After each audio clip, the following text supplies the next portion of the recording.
Many of us are of age to vote, and what better time than now to talk about how social media affects politics with the upcoming presidential election season around the corner. Use of the internet for political purposes has grown dramatically over the last decade. In the 2008 US general election, the internet and social networking sites in particular played a very significant role than ever before. In the realm of politics, social media went from being not widely known to an emerging platform for increasing political participation in the 2008 US presidential election. The 2008 presidential election was the first to play out in the world of YouTube, Facebook, and political blogging. These forms of social media provided a new platform for mediated communication which allows the audience to acquire content on demand to also share and discuss or argue with others. Social media tools including Facebook, Twitter, YouTube allow politicians to speak directly to voters without spending a dime. Using those social media sites allows politicians to circumvent the traditional method of reaching voters through paid advertising or earned media. That online reach can affect the outcome of an election. For the youth, it can motivate us to care about an election and vote for a candidate.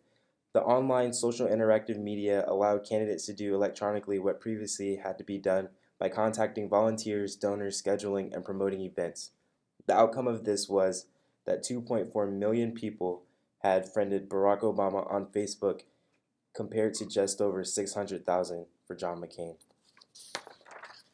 It has become fairly common for political campaigns to produce commercials and publish them for free on YouTube instead of or in addition to paying for time on television or the radio. This form of advertising is much less time consuming and less expensive. Since April 2015, people have watched more than 110 million hours of candidate and issues related content on YouTube. Twitter and Facebook have become instrumental in organizing campaigns.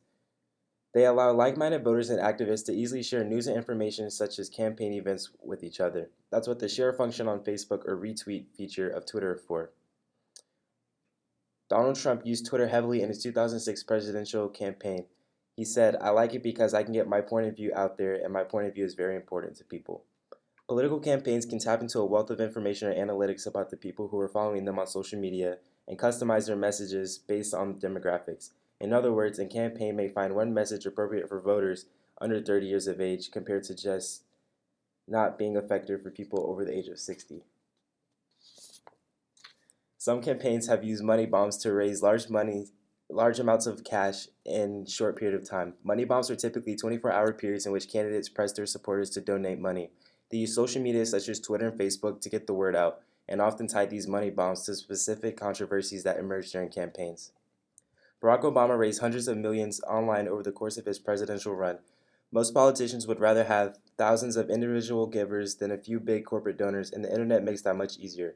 More emphasis on crowdfunding online and grassroots support rather than big donors. About two-thirds of campaign money is coming from online donors now. Direct access to voters also has its downsides. Handlers and public relations professionals often manage a candidate's image and for good reason.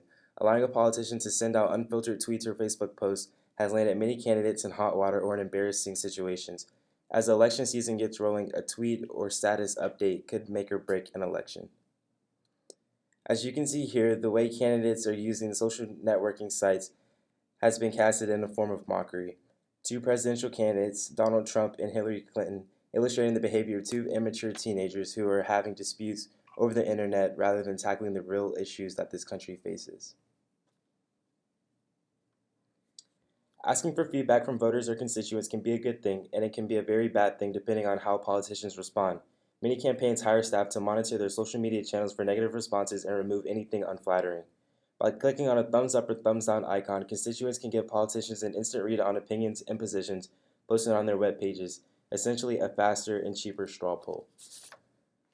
The value of social media is in its immediacy. Politicians and campaigns do absolutely nothing without first knowing how their policy statements or moves will play among the electorate.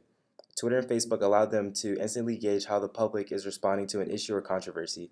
Politicians can then adjust their campaigns accordingly in real time without the need for consulting and polling. As you can see here, this is a poll from Facebook that has some of the issues that the country faces each presidential election, including foreign policy, the economy, healthcare, illegal immigration, and the federal budget deficit.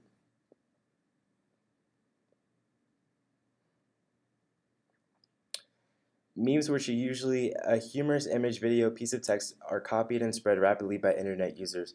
Memes have started to take the place of political cartoons in such a way.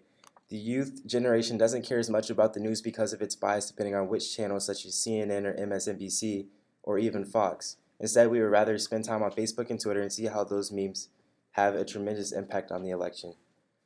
One reason social media is effective is that it engages younger voters. Typically, older Americans tend to make up the larger proportion of voters who actually go to the polls, but Twitter and Facebook have energized younger voters, which has had a profound impact on elections.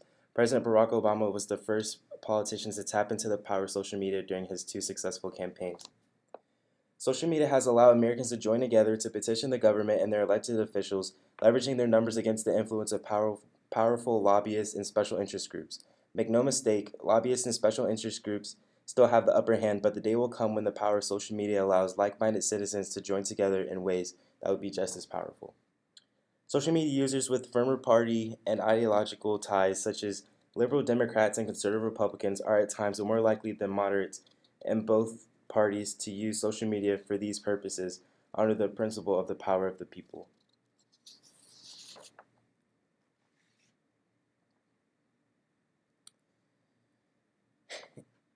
It always becomes difficult to get young people to the polls.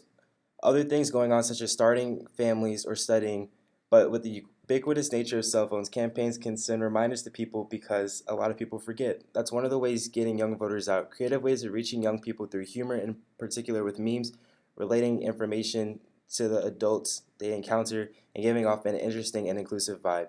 The country is amidst a very digital election, indeed, with the consumption of the news, the message, and the way people are interpreting the news by retweeting, sharing, and all those other things that has become a lot more vibrant than ever before. Looking back at the previous two presidential elections and looking forward to this year's election, we can see that social media has played an unprecedented role in the campaigns.